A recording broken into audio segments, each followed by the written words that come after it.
Welcome back to the channel, Stackers. I hope we've been keeping well. I'm feeling a bit better. As you guys know from my previous video, I have been sick for the last week or so, and I'm finally starting to feel myself. So, as you can see, there's a bunch of premium products in front of you guys. You've got the Teenage Mutant Ninja Turtles coin, which I've previously done the unboxing on.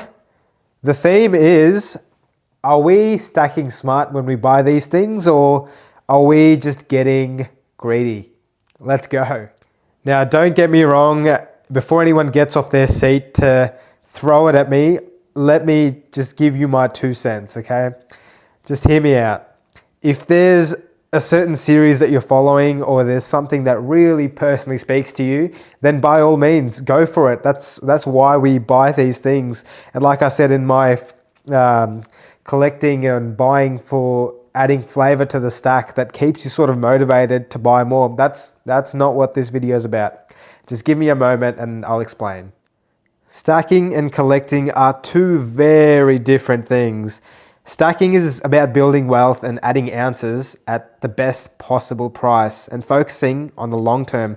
Collecting is about passion, design, and enjoyment. And you gotta have both, guys. If you want to be doing this stuff long term, you need to have a bit of both.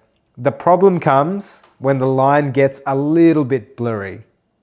Bullion companies these days, it's 2025. They know exactly how to market. They know how to utilize AI and the algorithms. And you click onto something once or you search it up and all of a sudden it's plastered all over your socials. You may even get, spam emails or something like that just because you've looked something up once and then you find it scrolling on your Facebook and all of a sudden you are hooked. You feel like you need to buy it.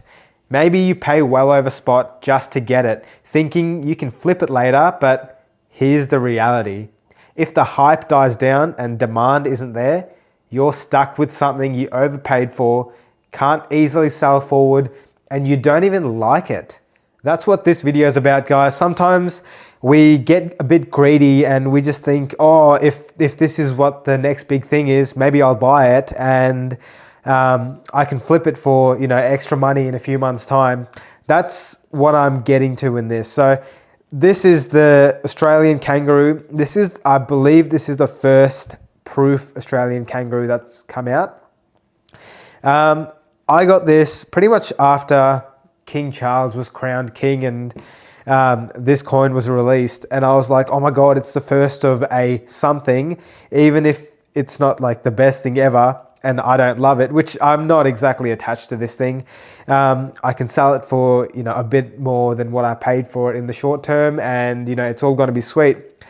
It's been about a year or so and I believe these coins are still around somewhere. Look, these weren't a crazy price, but what I'm getting at is if you buy something just to flip it, you got to be sure that it's going to go up in value, because it's so easy to get stuck in that trap of, I'll just make a little bit of money really quickly. And then you buy something like this, or in your case, it could be something else. And now you're stuck with something that you don't particularly care about. And funnily enough, no one else does either.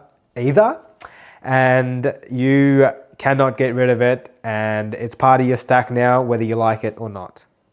If you do that once or twice, look, it's not the end of the world, but if you start making that same mistake over and over again, because something hot comes out every other month, and if you're in that mindset of, I'm just gonna buy this and flip it, you might succeed a couple of times, but with these premiums, all it takes is for you to buy something expensive once, and if you're unable to sell it to the next person, then you are done, my friend. All the profit that you probably made from the previous couple of sales, it's gone. Like this coin here, this is the Impact Moments coin. This cost me over $600 Australian when it first came out, and silver spot price around that time was about $32 an ounce. So the good news in that regards is I actually bought this for its collectible value, as well as my love for, dinosaurs and all things space. I love that stuff. And it was never my idea to on-sell this thing, because this is something that will stay with me forever. But if I had bought something like this for $600 and then I couldn't find anyone else to on-sell it, I'm done. You know what I mean? I'm not here to be some sort of like a moral police either, that, oh, you shouldn't be trying to take a profit over buying something that you don't really want and giving it to, letting other people who want it to collect it and blah, blah, blah. Like, that's a whole different story. I'm just saying that if you had done something like this and purchased this coin for $600 and you were unable to sell it to the next person, then you've lost out on so many ounces in appreciation over the courses. Like, I bought this about 4 years ago and spot price now is nearing $70 Australian.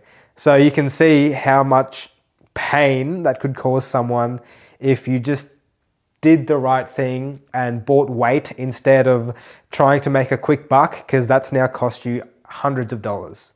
To be completely honest, that's what the plan was for this TMNT coin is, I'll buy it because it was very hyped up, and that's the reason I didn't actually buy it when I first was able to off a bullion dealer. But let's get it out and do another show and tell. That's the reason I didn't actually purchase it. But then the hype got to me, and it's one of those coins where if I don't end up selling it again, then you know what, I'm fairly happy with it, because I've not seen a coin like this come from the Perth Mint before, and it's cool. It's a bloody pizza. Like, that's awesome. And someone did complain that I didn't show the coin off enough. So if that person's still around, here you go, mate. Take a good, long, hard look.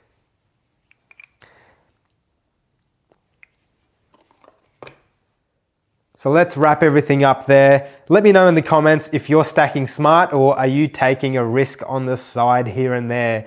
At the end of the day, it comes down to discipline. If you're stacking for wealth and focus on the weight itself, and then sometimes you dabble into something like this, that's perfectly fine, guys. Just know that you may be treading on a fine line. Just accept it for what it is. Don't let FOMO or marketing dictate your next purchase. Stack smart, not out of fear. I'll see you guys in the next video.